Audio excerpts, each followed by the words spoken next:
لو أنزلنا هذا القرآن على جبل لرأيته خاشعا متصدعا من خشية الله وتلك الأمثال نضربها للناس لعلهم يتفكرون.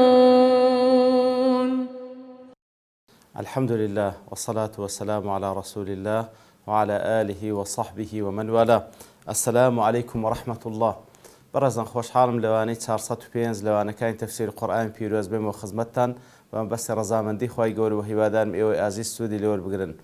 أعوذ بالله من الشيطان الرجيم. بسم الله الرحمن الرحيم. يسألك أهل الكتاب أن تنزل عليهم كتابا من السماء فقد سألوا موسى أكبر من ذلك فقالوا أرنا الله جهرة فأخذتهم الصاعقة بظلمهم ثم اتخذوا العجل من بعد ما جاءتهم البينات فعفونا عن ذلك وآتينا موسى سلطانا مبينا. بەڵێ بەڕێزان خی گەورە سوبحانەهو وتەعالا لەو ئاەتە و لە چەند ئاەتێش لە دوای ئەوە خی گەورە باز لە ئەهلی کتاب دەکا هەڵوێستیان بەرامبەر بە محەممەد المستەفا صلی الله عليه وسلم لە دوای ئەوەی کەوا دەیانزانی ئەوە ئەو پێغەمبەرەیە کەوا موژدەی بەهاتنی درا لە تەورات و لە ئینجیل ئەو جا لەگەڵ ئەوەش ئیمانیان پێ نەدەهێنا بەڵکو دوژمنداریشیان دەکرد ئەنواعی شوبهە و گومانیشیان بەرامبەر دروست دەکرد. ئیتر خی گەورە سوبحانەهو وتەعالا کەمێک باز لەوان دەکا و لە تەریخی ئەوان دەکە بەرامبەر بە پێغەمبەرانی خۆیان چیان کردیە عەلەیهیمو سڵات وەسەلام تاوەکو ئەوەی کە دەکرێ بەرامبەر بە محەممەد المستەفا صلی الله عليه وسلم لە لای سووک و ئەهوەن بی. یەکەم پێغەمبەر نییە عەلەیهی سڵات وەسەلام کە بەو شێوەیە بەنی ئیسرائیل ڕەفتاری لەگەڵ بکەن بەڵکو هەر ئەو بەنی ئیسرائیلەیە بەرامبەر بە پێغەمبەرانی خۆشیان چیان کردێ و چیان ئەنجامدایە. دەفەرمی یەسئەلوکە ئەهل الکتاب کەواتە ئەهلی کتاب داوات لێ دەکەن ئەن تونەزیل عەلەیهم کتابا من السەما داوات لێ دەکەن کەوا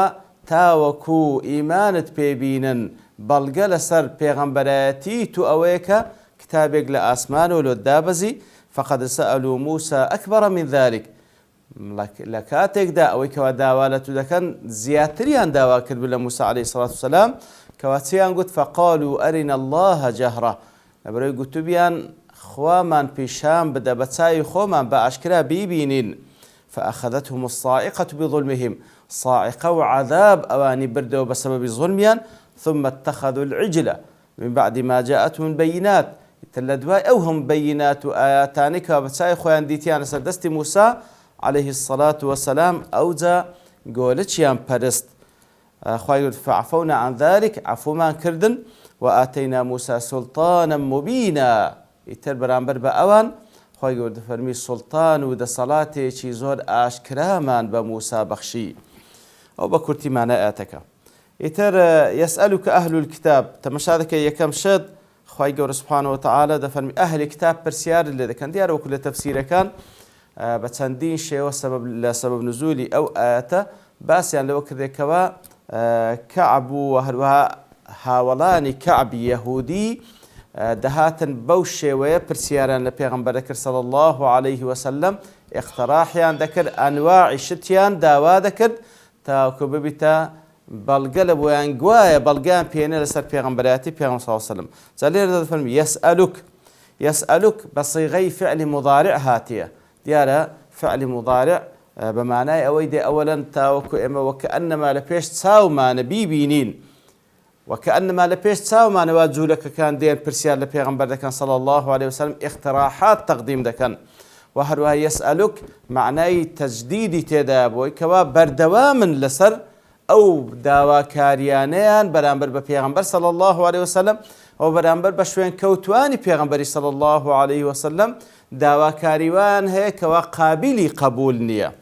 يسألك أهل الكتاب كواتا برسيالان ليك دي وبردوامج دبن يا رسول الله صلى الله عليه وسلم أن تنزل عليهم كتابا من السماء برسيال لذا كان كوا كتابك لا آسمان ولا بود دابزي ياخذ تنزل عليهم وكأنما أتو دايبزين لآسمان سالير دا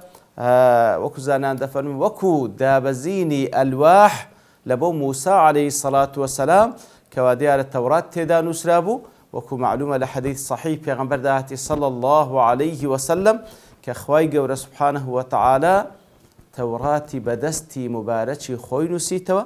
لألواح لبو موسى عليه الصلاة والسلام جملة واحدة لآسمان وداي بزان يترداواد كان وكو ألواح كان موسى كلأسمان وداي بزان أوها بهماشا وكتابك لبوتو دابزي بەڵاوجا وەکو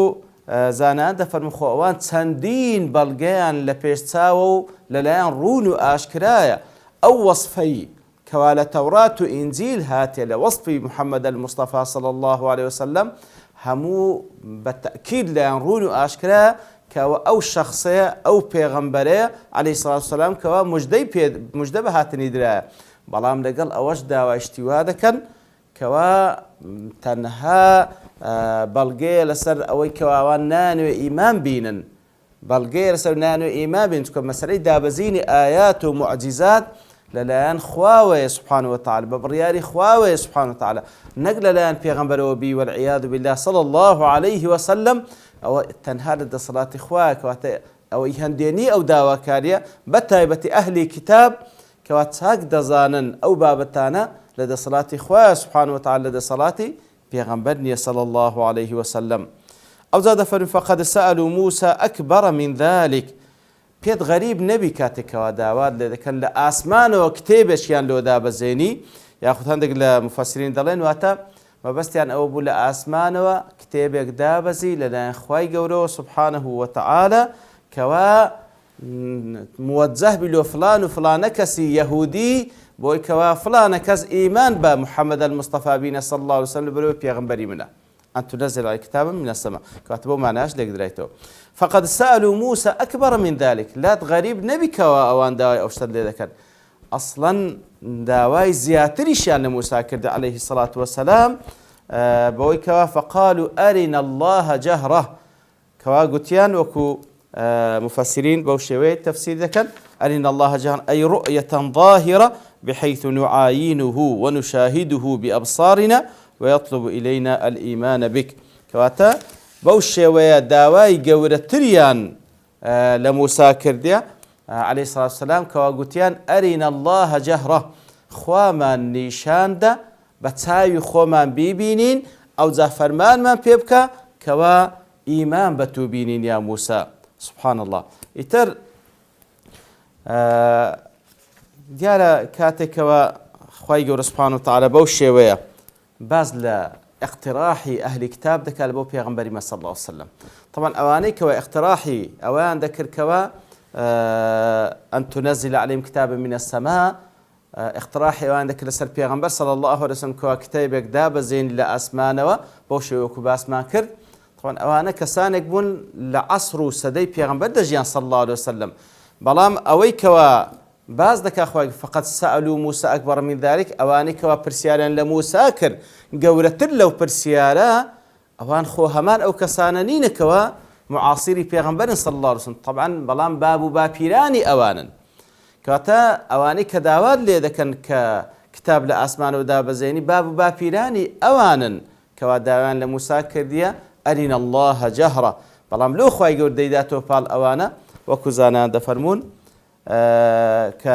طبعا ئەوانەی کەوا داوایان لە موسا کرد عليه الصلاة والسلام کەوا ئەرینە الله جەهرە ئەو حەفتە کەسە هەڵبژێردراوە بوون کەوا لەگەڵ موسا چوون عليه الصلاة والسلام تاوەکو تەوبە و ئیستیغفار بکەن لە جیاتی قەومەکەیان کە گۆلەچیان پەرستیە لەبەر چی خوای گەورە دەفەرمی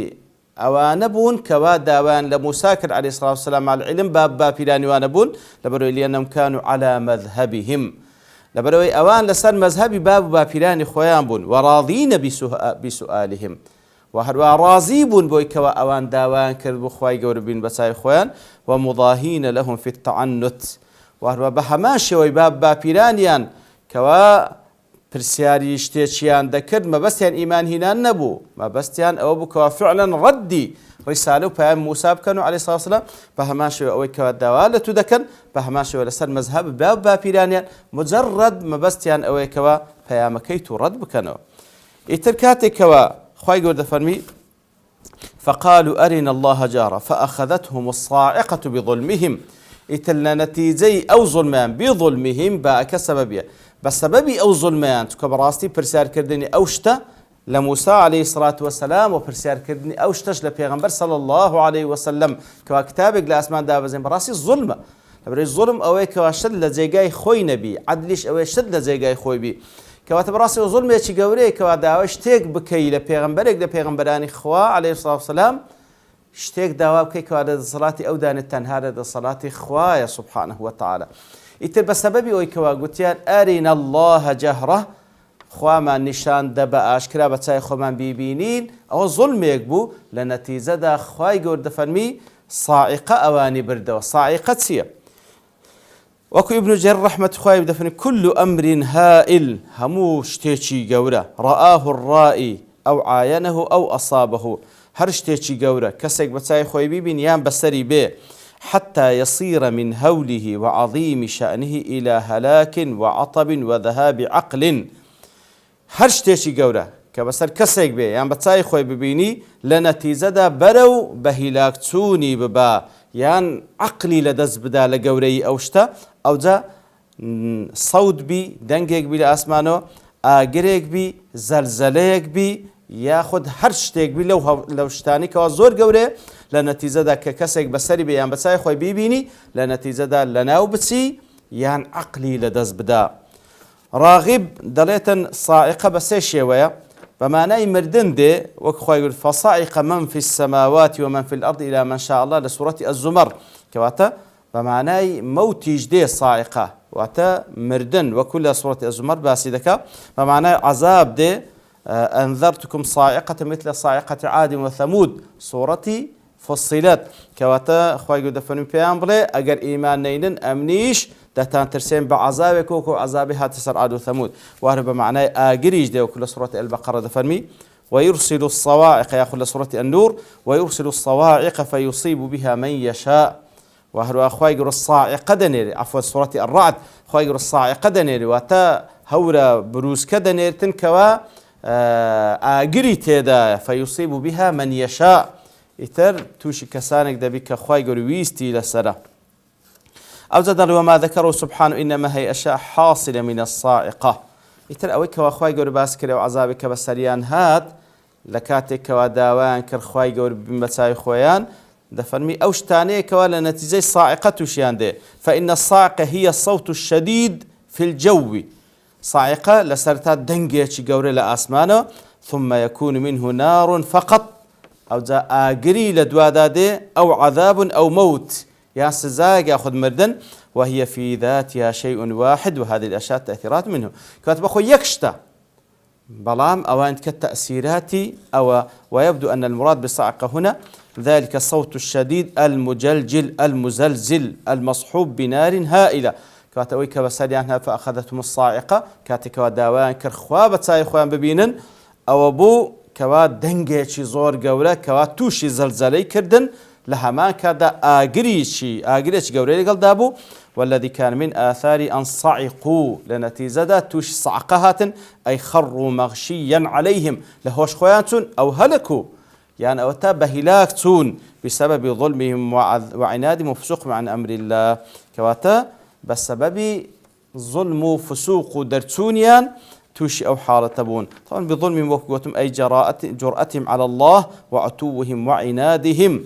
حتى زريب برامبر بخاء الجرأة ظلمة إذ لا يرون آية إلا كانوا يطلبون أكبر منها هرت آية شان دديد إلا داواي قورتريان ذكر بلو زاخواي قول سبحانه وتعالى دفرمي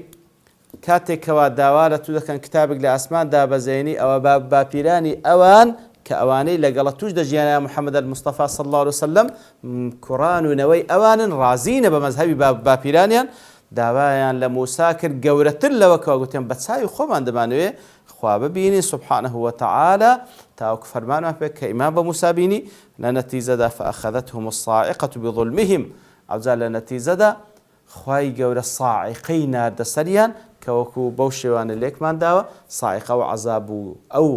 سزا گەورەیە کە لە ئاسمانەوە دێ کە دەنگێکی گەورە ئاگری لەگەڵە عەزابی لەگەڵە و هەروەها لە نەتیجەشدا خەڵکانێک بيل بين دسن الناو دسن ثم اتخذوا العجل من بعد ما جاءتهم البينات باشان هر أوانا بون كوا اتخذوا العجل من بعد ما جاءتهم البينات فعفونا عن ذلك وأتينا موسى سلطانا مبينا بەڵێ خوای گەورە سوبحانەهو وتەعالا باز لە قەباحەتەکان بەنی ئیسرائیل دەکاتن بەڵام لێرەدا کاتەکە تەواو بە پشتیوانی خوای گەورە لەوانەی داهاتوو دێنەوە خزمەتە و ئاتە و زیاتر لە خزمەتیدا دەبین وصلى الله وسلم على نبينا محمد وعلى آله وصحبه أجمعين وآخر دعوانا أن الحمد لله رب العالمين. لو أنزلنا هذا القرآن على جبل لرأيته خاشعا متصدعا من خشية الله وتلك الأمثال نضربها للناس لعلهم يتفكرون.